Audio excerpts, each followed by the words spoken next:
Hello दोस्तों, आज हम पढ़ेंगे मेमोरेंडम ऑफ एसोसिएशन। तो चलो स्टार्ट करते हैं वीडियो को। सबसे पहले देखते हैं कि मेमोरेंडम ऑफ एसोसिएशन होता क्या है। A memorandum is a fundamental document of a company which contain much significant information about the company, including name, place of registered office, objects, limits of liability of members and capital of the company।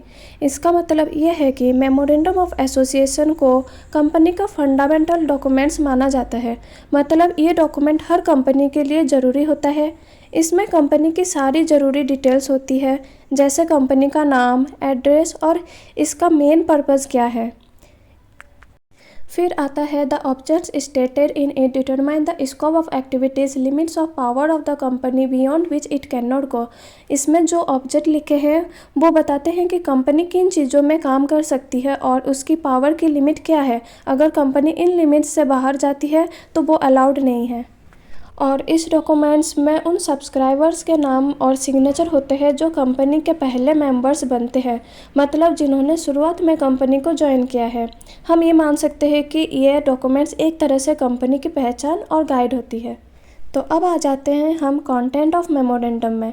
The contents of memorandum of a company limited by share shall contain the following matters और clauses as per table A of the schedule first to the act.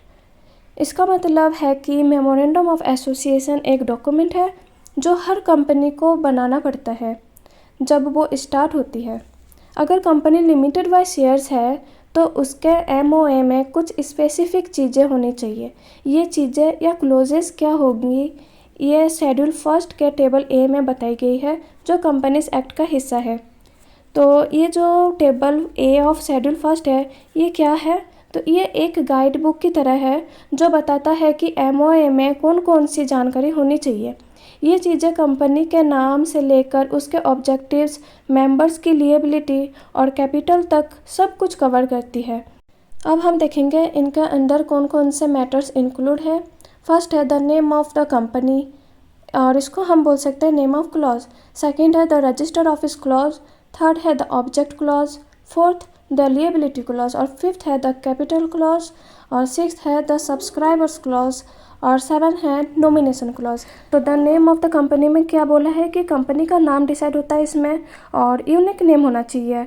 अगर company private है तो नाम के बाद में Pvt LTD लगेगा और पब्लिक कंपनी के लिए एलटीडी। अब एग्जांपल से समझो, जैसे एक प्राइवेट कंपनी है, ये स्टार इलेक्ट्रॉनिक्स पीवीटी एलटीडी लगा है और पब्लिक कंपनी के लिए स्टार इलेक्ट्रॉनिक्स एलटीडी लगा है। अब आ जाते हैं second number the registered office clause. सीधी सी बात है, इसमें क्या होता है कि कंपनी का रजिस्टर्ड ऑफिस किस स्टेट में है, इसमें यही बताता है। और ये जो दोनों इंपॉर्टेंस है determine the company jurisdiction for legal matters. इसमें यह होता है कि अगर कंपनी पर कोई केस होता है तो वो किस स्टेट के कानून के तहत सॉल्व होगा। तो एग्जाम्पल मान लेते हैं, अगर कंपनी का ऑफिस दिल्ली में है तो केस दिल्ली की कोर्ट में चलेगा। और सेकंड वाला है ensures proper communication with regulatory authorities. इसका मतलब है गवर्नमेंट और अथॉरिटीज़ जैसे जीएसटी, आरओसी कंपनी को कांटेक्ट करने के लिए इसी एड्रेस का इस्तेमाल करेंगे। एग्जांपल मान लो, अगर कोई नोटिस भेजनी हो तो वो रजिस्टर्ड ऑफिस पर भेजी जाएगी। अब आ जाते हैं थर्ड नंबर पे द ऑब्जेक्ट क्लोज। तो ये क्लोज ये बताता है कि कंपनी किस लिए बनाई गई है और उसका काम क्या होगा। ये टू पार्ट्स में डिवाइडेड है, फर्स्ट मेन वर्क्स और second extra works. Main objects में ये बताता है कि कंपनी का मेन काम क्या है। एग्जाम्पल, अगर कंपनी कपड़े बनाती है तो उसका मेन ऑब्जेक्ट्स होगा कपड़े बनाना। और एक्स्ट्रा वर्क्स में क्या होता है, वो एक्स्ट्रा काम जो मेन ऑब्जेक्ट को सपोर्ट करता है। एग्जाम्पल, कपड़े बनाने के लिए मशीन खरीदना, तो ये एक्स्ट्रा वर्क्स हो गए हैं। इसका इम्पोर्टेंस क्या होता है, कंपनी को सिर्फ वही काम करने की अनुमति है जो उसके ऑब्जेक्ट क्लोज में लिखा है। अगर कंपनी इसके बाहर कुछ और काम करेगी तो उसे इलीगल कहा जाएगा। अब फोर्थ पॉइंट है द लिएबिलिटी क्लोज। इसमें क्या होता है, मेंबर्स को अपने शेयर्स की जो अनपेड अमाउंट है वो देनी होती है। एग्जांपल है, इफ़ है 100 rupees shares have 80 paid the members ओवेज 20 rupees. मतलब अगर कोई मेंबर्स ने 100 रुपये का शेयर्स खरीदा है और उसने 80 रुपये पे कर दिया है, तो जब कंपनी बंद होगी तो मेंबर्स को 20 रुपये शेयर्स ही देने होंगे। तो ये हो जाता है हमारा लिमिटेड लिएबिलिटी बाय शेयर्स। अब आ जाते हैं लिमिटेड लिएबिलिटी बाय गारंटी। तो इसमें क्या होता है, मेंबर्स प्रॉमिस टू पे a specific amount if the company is bound of.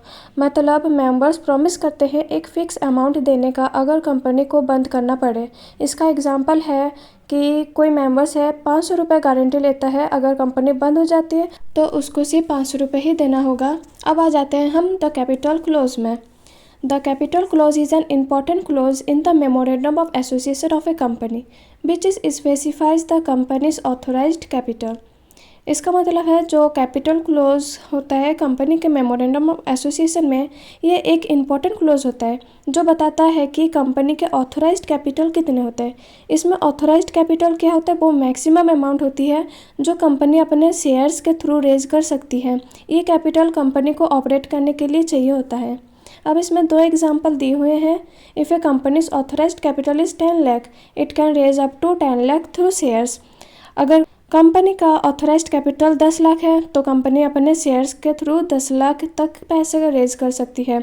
और अगर कंपनी को फ्यूचर में 20 लाख की ज़रूरत पड़ जाए रेज करने के लिए तो उसे अपनी ऑथोराइज्ड कैपिटल को इंक्रीज़ करना पड़ेगा।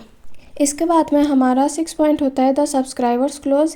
ये मेमोरेंडम ऑफ एसोसिएशन का वो पार्ट होता है जहां कंपनी के फर्स्ट मेंबर ये एग्री करते हैं कि वो कंपनी में शेयर्स लेंगे और उसके फाउंडिंग मेंबर्स बनेंगे। अब बात करते हैं सब्सक्राइबर क्या होता है। तो सब्सक्राइबर वो लोग होते हैं जो MOA पर साइन करते हैं और कंपनी को बनाते हैं।